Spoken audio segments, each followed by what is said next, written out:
இளைஞர்கள் தங்களது நம்பிக்கையை பின்தொடர்ந்தால் தங்களது இலக்கை நிச்சயமாக அடைய முடியும் என கிரிக்கெட் வீரர் சாய் சுதர்சன் அறிவுறுத்தியுள்ளார். இந்திய தகவல் தொழில்நுட்ப கல்வி நிறுவனங்களுக்கு இடையேயான 58வது விளையாட்டுப் போட்டி சென்னை IIT வளாகத்தில் தொடங்கியது. இதற்கான தொடக்க விழாவில் பேசிய அவர் இதனை தெரிவித்தார். இதுபற்றி பேசிய மெட்ராஸ் IIT இயக்குநர், இதில் 23 IIT கல்வி நிறுவனங்களைச் சேர்ந்த 3500 விளையாட்டு வீரர் வீராங்கனைகள் 13 போட்டிகளில் பங்கேற்க இருப்பதாக கூறினார். மேலும் இதில் இந்திய முன்னாள் கிரிக்கெட் வீரர் ஸ்ரீதரன் ஸ்ரீராம் உள்ளிட்டோர் பங்கேற்றனர். ஸ்டடீஸ் நல்லா பண்ணணும், நிறையா அடுத்தடுத்த லெவல் ஸ்டடீஸில் போகணும்னு நினைக்கிறவங்களுக்கு IIT ஒரு கிரேட்டஸ்ட் பிளாட்ஃபார்மாக இருந்திருக்கு இவ்வளோ நாள்.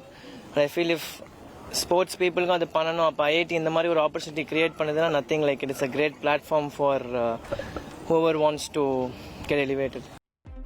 ராஜஸ்தானில் பாஜக ஆட்சி செய்து வரும் நிலையில் அங்கு 3 MLAக்கள் மீதான ஊழல் குற்றச்சாட்டுகள் தொடர்பாக விசாரணை மேற்கொள்ள ராஜஸ்தான் முதலமைச்சர் பஜன்லால் சர்மா உத்தரவிட்டுள்ளார்.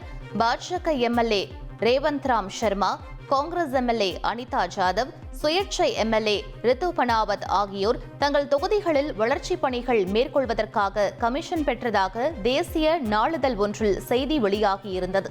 இந்நிலையில் குற்றச்சாட்டுக்கு உள்ளாகியுள்ள 3 MLAக்களின் தொகுதி வளர்ச்சி மேம்பாட்டு நிதி கணக்கை நிறுத்தி வைக்கவும் ராஜஸ்தான் முதலமைச்சர் உத்தரவிட்டுள்ளார். 2.66 கோடிக்கும் அதிகமான மக்களின் உள்ளங்களை வென்ற தந்தி டிவியின் டிஜிட்டல் தளங்கள், 1.25 கோடி யூடியூப் சப்ஸ்கிரைபர்ஸ், 47 லட்சம் ஃபேஸ்புக் ஃபாலோவர்ஸ், 25 லட்சம் இன்ஸ்டாகிராம் ஃபாலோவர்ஸ், 23 லட்சம் எக்ஸ் ஃபாலோவர்ஸ், 11 லட்சம் தந்தி ஆப் டவுன்லோட்ஸ், 35 லட்சம் வெப்சைட் மந்த்லி ஆக்டிவ் யூசர்ஸ். அசுரபலம் கொண்ட எங்கள் டிஜிட்டல் கரங்களில் உங்கள் விளம்பரங்களை சேர்க்க வாட்ஸ்அப் பண்ணுங்க 8939888378. Email advt@dttv.in.